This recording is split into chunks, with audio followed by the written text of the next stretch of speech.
یہ جو سویڈن میں واقع ہوا اور اس سے قبل ٹیری جونز نے جو ہالینڈ میں کیا، اور اس طرح کے ملتے جلتے واقعات جو ہوتے رہتے ہیں، یہ اس لیے ہیں کہ یہ لوگ اس کتاب سے ہار گئے ہیں۔ اگر قرآن کا مقابلہ کرنے کی ہمت ہوتی تو یہ کوئی تھوڑا کرنے والا کام تھا۔ آزادی اظہار کی بات کرنے والے، بات بات پہ ڈائیلاگ مکالمے کی بات کرنے والے اس سطحیت پہ کیوں اتر آئے؟ اس لیے کہ قرآن کا مقابلہ ان سے ممکن ہی نہیں ہے، اور قرآن نے چیلنج کر رکھا ہے، اور یہ چیلنج آج کا نہیں ہے، یہ صدیوں سے چیلنج ہے۔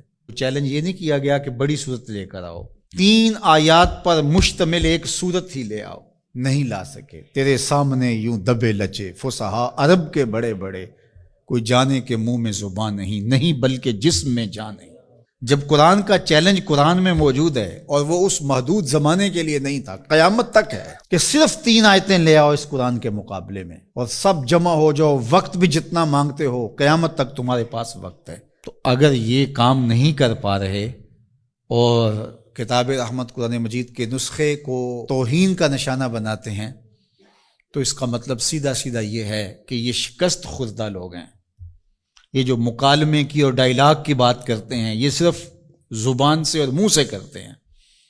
آزادی اظہار کی بات کرتے ہیں تو 1450 سال قبل کی کتاب کو برداشت نہیں کر رہے، تو آزادی اظہار کس کا نام ہے پھر تمہارے؟ تو یہ شکست خوردہ لوگ ہیں، قرآن سے شکست کھا گئے، اور انہوں نے ان اپنی حرکتوں سے بتایا ہے کہ ہم قرآن کا مقابلہ نہیں کر سکتے۔ جب دلیلیں ختم ہو تو گالیاں دی جاتی ہیں، جب بات کرنا نہ آئے تو گریبان کو کوئی پکڑتا ہے۔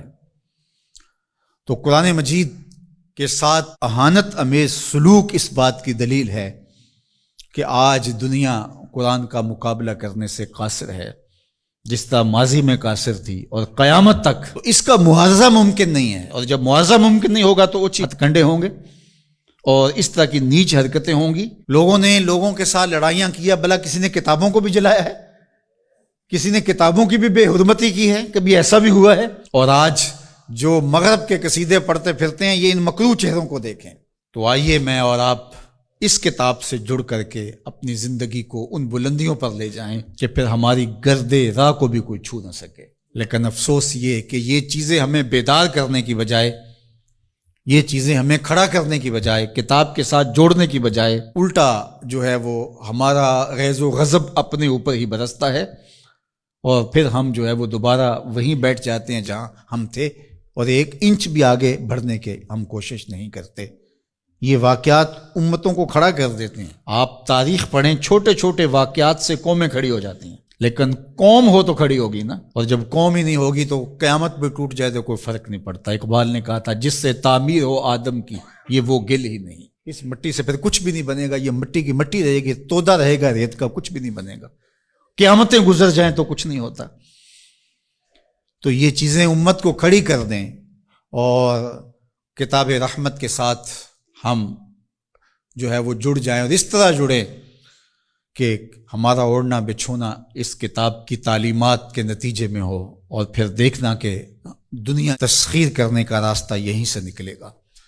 اللہ جل شانہ ہمیں ہمت عطا فرمائے۔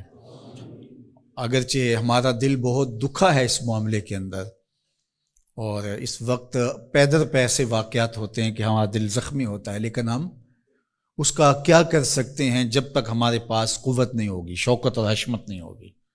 مغلوب قومیں سوائے پیچ و تاب کے اور کیا کر سکتی ہیں؟ غالب قومیں جو ہیں وہ فیصلے کرتی ہیں، اور فیصلے ہی نتیجہ خیز ہوتے ہیں۔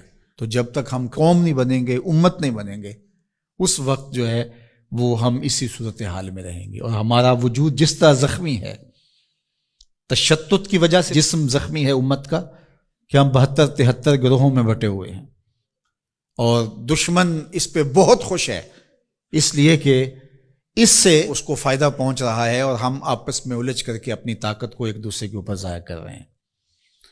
دوسری جانب ہم جغرافیائی تقسیمات پر یقین اس قدر پختہ رکھ لیا ہے، جو ایک مغرب کی سازش تھی۔ جب سلطنت عثمانیہ ٹوٹی تھی، عرب ممالک کو ٹکڑیوں میں بانٹ دیا گیا، اور باقی ممالک کو، جو ایک وحدت تھی امت کی، اس کو تقسیم کر دیا گیا، اور یورپ یونین 27 ممالک کے اوپر خلافت سے تصور دے کے دوبارہ جڑ جاتے ہیں۔ وہ بکھرے ہوئے جڑ کر کے اپنا مشترکہ دفاع، مشترکہ کرنسی اور یہ ساری چیزیں بنا کے تو وہ باقاعدہ 27 ملک جڑ جاتے ہیں، 50 ریاستیں امریکہ کی ہیں جو جڑی ہوئی ہیں اور ایک وحدت ہے. تو امت مسلمہ کو ٹکڑے ٹکڑے کر دیا. اور آج دیکھیے کہ ان ملکوں کی باہم لڑائی سے شام کا کیا حال ہو رہا ہے اور یمن کا کیا حال ہو رہا ہے. بلکتے ہوئے یتیموں کے آنسو پوچھنے والا کوئی نہیں ہے، سب کو اپنے مفادات سے غرض ہے. اور یہ امت اس وقت جس طرح زخم خوردہ ہے اور جس اذیت میں مبتلا ہے، کیا کہا جائے اور کیا بولا جائے. ہمارا دیش تو اسلام تھا، چاہے کسی بھی خطے میں رہنے والے ہوں، کسی بھی گوشے کے بسنے والے ہوں، لیکن ہماری شناخت علاقے بن گئے، جغرافیہ بن گیا، جبکہ ہماری شناخت علاقے اور جغرافیہ نہیں تھا، ہماری شناخت دین تھا. ہم سب سے پہلے مسلمان تھے.